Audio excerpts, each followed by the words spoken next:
Welcome to Flipped Classroom. Today's lesson is on editing and polishing your essays. The first step in editing and polishing your essays is to make sure you've met all the requirements of the assignment. For example, did your instructor ask you to use MLA format or APA format? In an English class, more than likely your instructor has asked you to use MLA, Modern Language Association format. Specifically, look at the heading. It should be on the left side of the paper with your name, followed by the instructor's name, the class name, and the date. Then you should have a title for the paper. Make sure the paper's title is neither underlined nor in bold. Nothing in MLA format is underlined. Make sure the spacing is double spaced and that you're using the correct font size and style that your instructor asked you to use.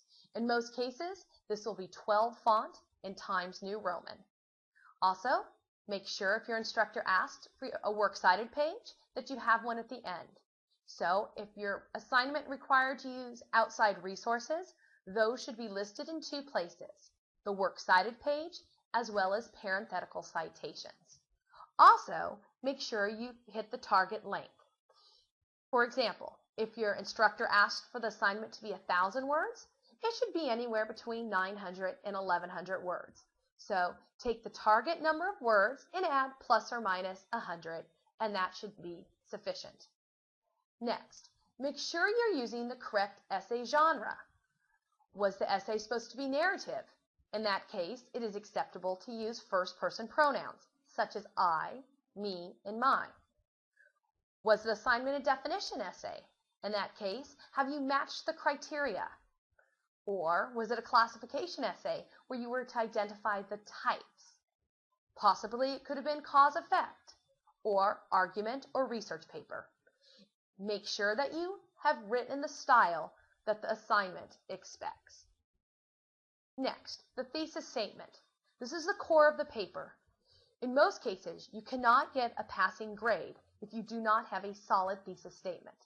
Thesis statement will give the main idea of the whole paper. It needs to go beyond fact and be something that's debatable. For example, cats have fur. That is merely a fact. It is not a debatable topic. A debatable topic would be cats make great pets because they are low maintenance, inexpensive to feed, and their protective fur allows them to live outside the home. Some people would disagree with that and think cats are high maintenance and they're very expensive to feed, and despite having fur, they should live inside a house. Therefore, the first example is an unacceptable thesis statement, but the second one is acceptable. The thesis statement should be located the last sentence of the first paragraph. Also, make sure your thesis statement is not announcement style. In other words, it should not say, I am going to tell you about, or this essay will explain. Those are unacceptable thesis statements in a college-level essay. Next, when revising your essay, look at the structure.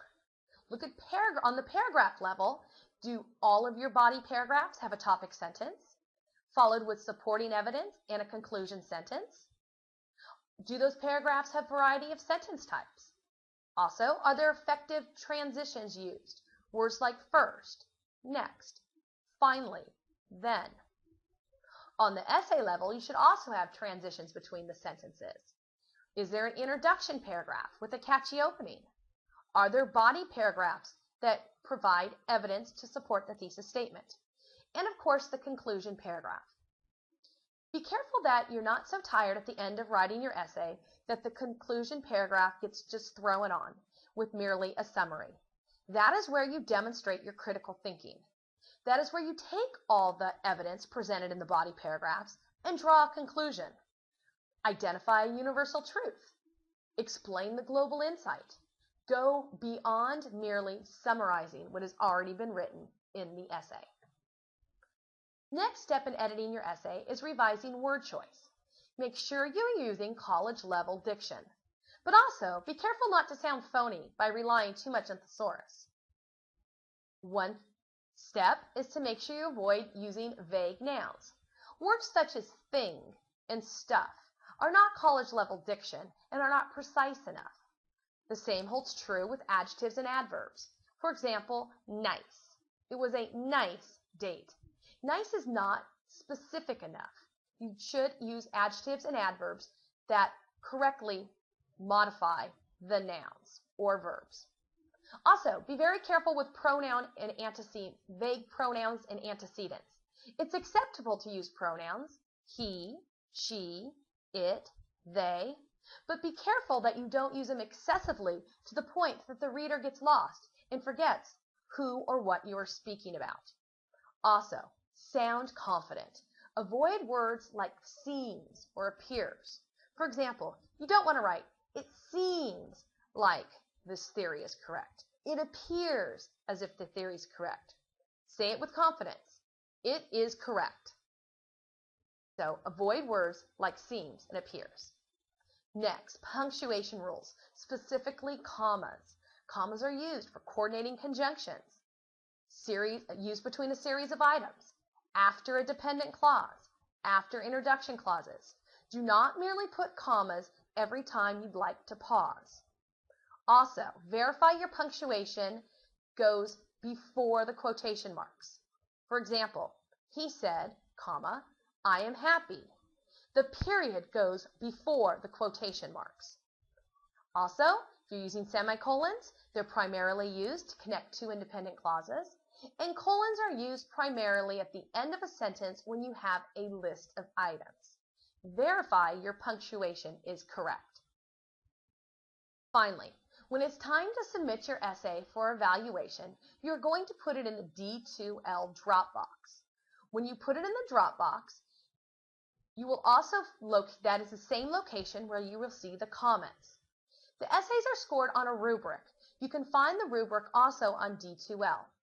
The essays are scored holistically. In other words, the whole essay is taken into account.